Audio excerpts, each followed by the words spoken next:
Em um mundo paralelo, não é necessário se esconder. Não é necessário explicar o amor. Não é necessário ter medo de nos expressar ou de sentir. Em um mundo paralelo, não somos discriminados, nem torturados, muito menos oprimidos. Amar está tudo bem, seja para amar um corpo diferente ou igual ao seu, sem importar etiquetas, sem importar o gênero, somente o amor. O mundo paralelo é o que esse mundo deveria ser. É importante que a gente tenha datas como essas que fazem com que a gente se lembre historicamente qual é a função de se ter um dia do orgulho, um mês do orgulho, um período em que a gente lembre que existe uma necessidade de dizer para o mundo: eu tenho orgulho de ser quem eu sou. Porque o mundo fez eu acreditar que fosse uma vergonha. O que vão dizer de nós? Seus pais de Deus e coisas tais. Quando virem rumores do nosso amor.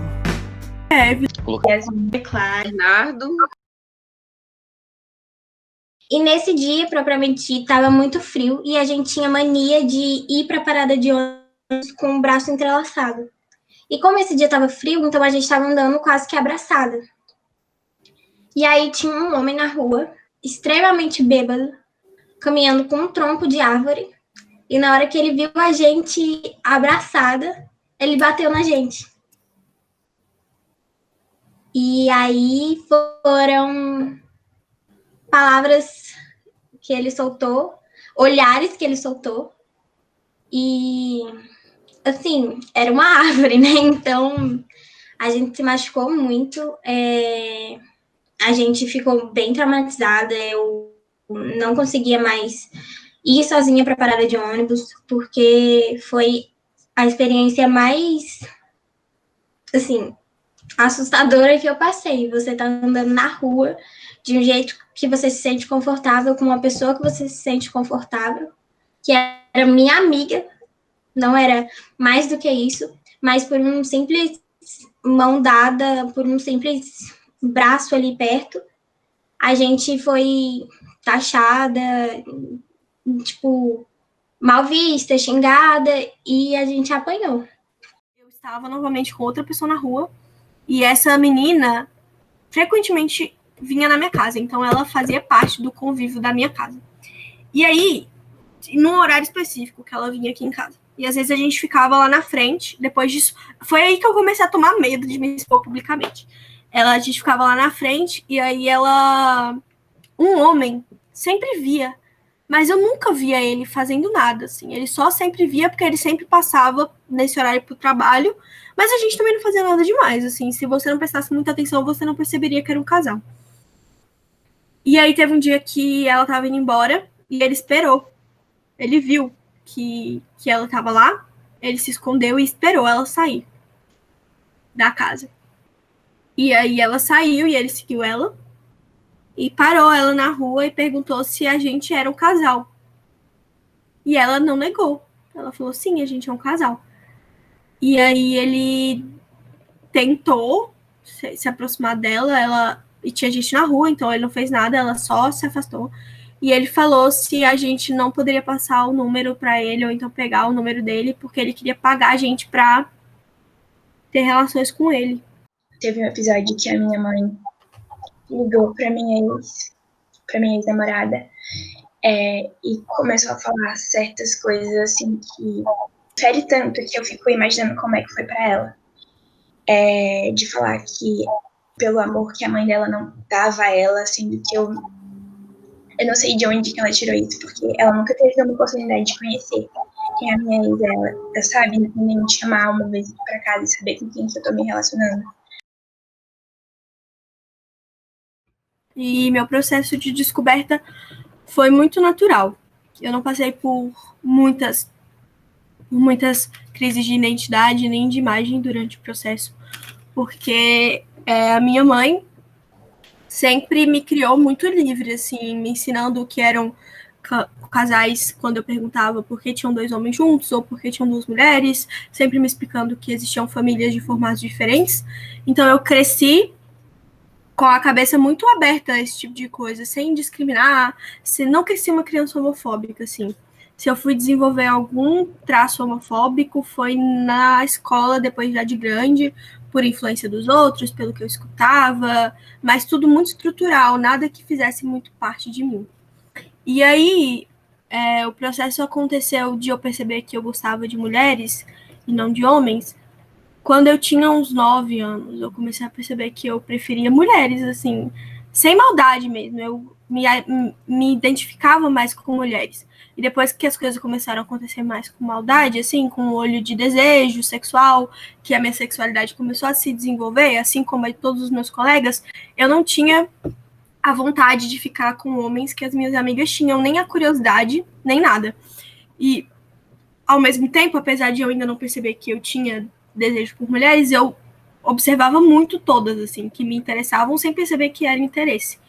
E aí, quando eu tinha uns 12 anos, foi que ficou mais claro para mim que eu gostava mesmo de meninas, porque eu comecei a gostar de uma menina da minha escola. E foi muito natural para mim. Não teve um momento assim, tipo, meu Deus do céu, eu gosto de mulheres, ou então, meu Deus do céu, eu não quero isso, vou reprimir isso. Eu comecei a me descobrir mais ou menos em 2012. Eu tinha o quê? 11 anos de idade. E eu só consegui falar abertamente para as minhas amigas sobre isso quando eu já tinha 15. Então, foram ali, tipo, minha infância barra pré-adolescência inteira, eu lutando com aquilo, tentando falar sobre, mas muito difícil, muito difícil. E ainda mais difícil quando eu tinha que ter a certeza do que eu estava vivendo e sentindo para eu poder falar, por exemplo, para minha mãe. Eu era um menino bi, e aí com o tempo eu fui realmente descobrindo que eu era um homem gay. Hoje em dia eu não sei nem se eu sou homem, nem se eu sou gay, nem se eu sou menino bi. Eu acho que é muito complexo isso hoje em dia, mas acho que por questão de conveniência e tranquilidade, acho que a gente acaba se firmando num padrão, mesmo que sexualidade e gênero não sejam tão preto no branco como a gente vê. É tudo como uma borrão de tinta, e como a gente se entende, no caso. Então foi muito complicado. Quando eu fui me assumir para os meus pais, eu tinha 15 anos, eu não trabalhava, eu não tinha renda. Até hoje não tenho, mas a minha mãe chorava todos os dias, e eu sou super gaysão, super afeminada, então eu ficava assim, velho, tipo, dá na cara. Meu pai passou um mês sem falar comigo, e só que com o tempo foi tudo. Hoje em dia é tudo mais tranquilo, eu me monto, tenho unha grande, é bem mais de boa. Desde criança, porque eu via que eu tinha uns diferentes, além de heteronormatividade, etc., e eu me sentia atraída por amiguinhas da classe, etc., mas a descoberta mesmo de saber o que era foi lá para os meus 14 anos, 14, 15 anos, que me relacionar mesmo com as pessoas, e atraída também por televisão, mulheres, etc. Foi um pouco confuso para mim, porque eu também não estava muito acostumada com a ideia de bissexualidade. Ou eu era hétero, ou eu era lésbica. E isso para mim foi bem difícil, porque a minha família sempre mostrou que, tipo assim, claro que eles não aceitam, mas se você for lésbica, eu vou entender. E se você for hétero, claro que eu vou entender, mas sexual é como se fosse algo de errado, entendeu? Você tá... É como se fosse... Nem sei o que falar, mas como se você fosse uma pessoa vulgar. Quando eu era adolescente, que foi quando mais ou menos eu comecei a notar que talvez eu não entrava no padrão de mulher cis, hétero, não se falava sobre transexualidade. E aí, quando eu fiz uns 17 anos, mais ou menos, eu comecei a questionar se eu realmente me via como mulher, porque muitos sentimentos de desconforto, de tristeza comigo mesmo, eles continuavam mesmo depois de eu ser, tipo, me identificar como uma mulher lésbica assumida, eu era super militante, e esses sentimentos continuavam, e isso afetava as pessoas que eu me relacionava, porque eu não me sentia confortável comigo mesma, e assim eu acabava não me sentindo confortável com as meninas que eu ficava, ou com as meninas que eu namorei. E aí eu comecei, a minha terapeuta começou a me questionar a respeito dessa possibilidade, E foi aí que eu comecei a ter, tipo, os primeiros pensamentos de que talvez eu seja um homem trans. Só que, tipo assim, eu tava no meu auge, tipo, a minha família tava de boa, tava tranquila, eu tinha um namoro super estável, ninguém tinha nenhum problema em eu namorar garotas, e aí eu fiquei, tipo assim, meu Deus do céu. E se eu for trans, eu vou, sei lá, quebrar tudo isso que eu construí ao longo desse tempo. Então, aos 18, eu me identifiquei como homem trans, só que eu reprimi. Eu falei, velho, não vou contar, não vou me assumir, porque eu não vou estragar tudo isso que eu construí com a minha família. A visibilidade. Mais de representatividade. Visibilidade. Ser protagonistas das nossas histórias. Muito difícil ter orgulho de si quando as outras pessoas te veem de uma forma muito diferente, quando você tem muito medo de sair na rua, por exemplo. De orgulho, eu preciso pensar, porque eu não... Acho que ser reconhecida pela minha mãe, assim. Eu lembro até hoje o dia que ela falou que eu ia casar com uma mulher. Foi, tipo, numa coisa totalmente casual, assim. A gente tava conversando em público, assim, família. E aí a gente falou, tipo, de um futuro, sei lá, 2040, alguma coisa assim. E aí ela falou, não, mas nessa época a Evelyn já vai estar casada com uma mulher, já vai ter adotado uma criança. E eu bem assim na mesa. Totalmente casual, entendeu? Ela não chegou... Essa aceitação, ela não foi, tipo assim, da minha mãe sentar e falar, eu te aceito. Foi, tipo, totalmente gradual. Então ela falou isso de forma muito natural, quando ela realmente naturalizou na cabeça dela. Mas pra você ver a diferença de importâncias, ela nem percebeu o que ela falou. Mas pra mim, eu fui no banheiro e comecei a chorar. E o último ano pra cá é o ano em que eu me sinto mais orgulhoso de ser. Porque a partir do momento em que eu pensei assim, tá, eu sou um homem trans. Agora, e aí a sociedade começa a te cobrar, tipo, você tem que ser macho, super viril, super masculino, não pode performar nenhuma feminilidade, não pode ser afeminado e nada do tipo. Só que, véi, eu fui questionar, tipo, eu não queria ser homem dentro desses padrões cis-normativos de homem, sabe? E aí que eu fui questionar a real, falar assim, não, gente, eu vou ser homem do meu jeito. E isso ajudou muito a eu lidar com a minha feminilidade, que era uma coisa que eu tipo, passei a vida inteira guardando, escondendo, não gostava de demonstrar.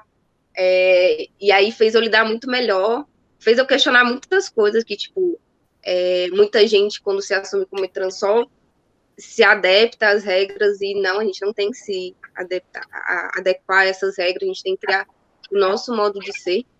E, sei lá, do último ano para cá, eu tenho muito orgulho, porque ao longo desses anos, eu fui aprendendo muita coisa sobre mim, eu fui questionando muita coisa sobre mim, aprendi a lidar 1000 vezes melhor com o meu corpo do que quando eu comecei. No começo, a verdade é que eu tinha vergonha de falar para as pessoas que eu era trans, porque as pessoas, boa parte delas, principalmente fora do meio LGBT, não entendem o que quer dizer. Grande parte da minha família acha que eu sou trans porque eu gosto de mulher. E não é porque eu gosto de mulher. Tipo, porque eu me identifico com o menino. Eu não consigo me ler como mulher. Então, tipo, nesse último ano é que eu realmente bato no peito e falo, eu tenho orgulho de ser trans, eu tenho orgulho de fazer parte desse movimento, eu tenho orgulho das coisas que eu construí ao longo desse tempo para chegar até aqui onde eu tô. Por exemplo, foi ter saído montado na minha universidade. E lá dentro, eu fui montado num dia e foi, tipo, todo mundo parou, assim, sabe, a universidade. Tipo, eu peguei ônibus montado, logicamente tem uma passabilidade muito maior do que outros caras montados, mas acho que foi um momento, assim, de orgulho, tipo, olha, estou aqui, entendeu? Estou aqui me firmando nessa universidade.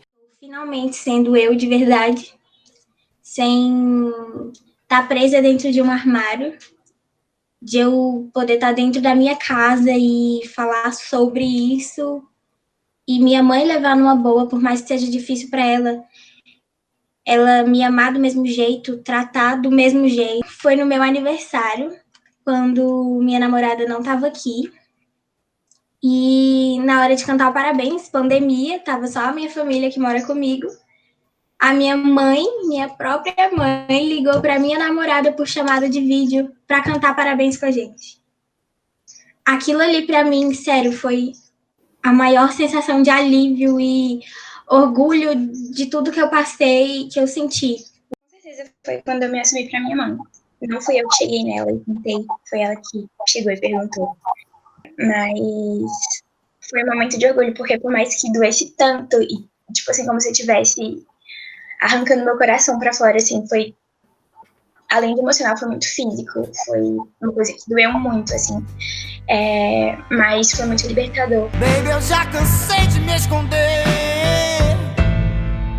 entre olhares e sussurros com você. Somos dois homens e nada mais.